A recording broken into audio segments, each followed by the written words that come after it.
Hello Philippines and hello world!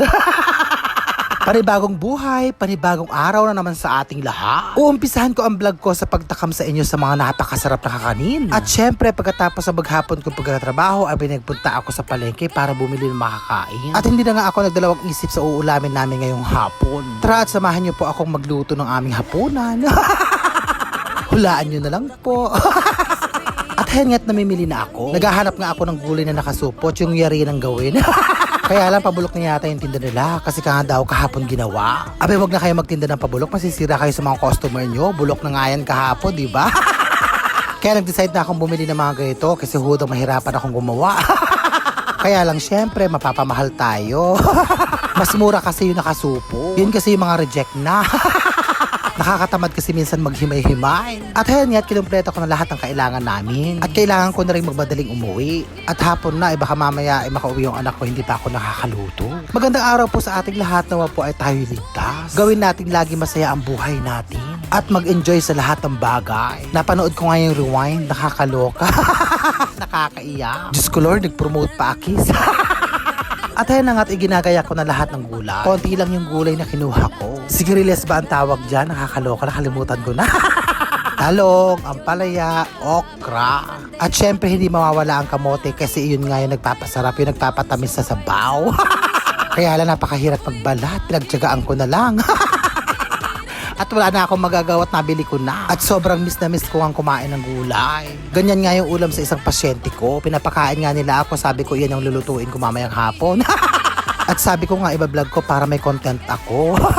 Napakahirap pag-isip ng content. Kakaloka. At nangihinayang nga akong hindi mag-post sa isang araw. At kahit pangit, paulit-ulit yung mga vlog ko, ay, nakakaloka. At hayan nga't pasusosyalin ko ang pangmahirap na ulam. At hayan na nga ang kaserola at nilagyan ko ng mantika.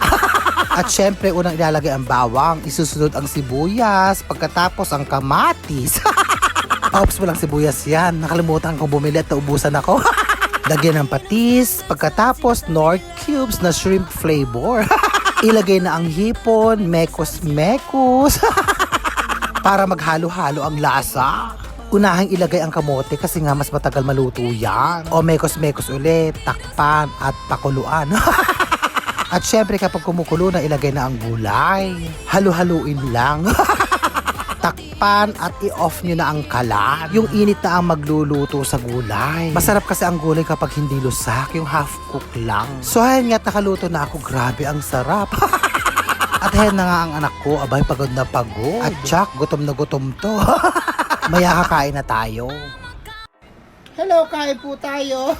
Ang ulam namin ay, ang sarap. Grabe ba?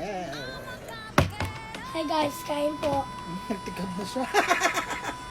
Nagtikab ka na, anak. Ibig sabihin, busog ka na? Ang okra. Harap. Ang kamote. Ang singgaya. Harap. Ang talong. Lagi mo ba itinatag kunat. sila?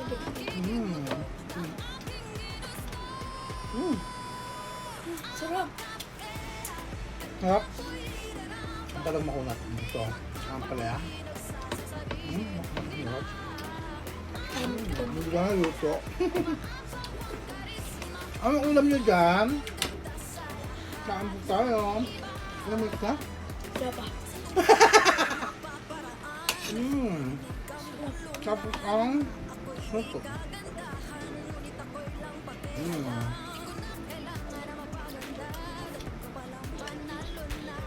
Maraming salamat po sa nanonood.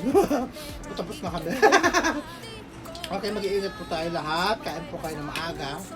Para maaga po kayo makapagpahinga, matulog. Ganon! Importante ang pagtulog ng sapat. Para iwas heart attack, stroke, mga ganon. Dapat maaga tayo nagpapahinga. Tapos maagang gumising. Ganon! O, diba? Bye! I love you all and I thank you.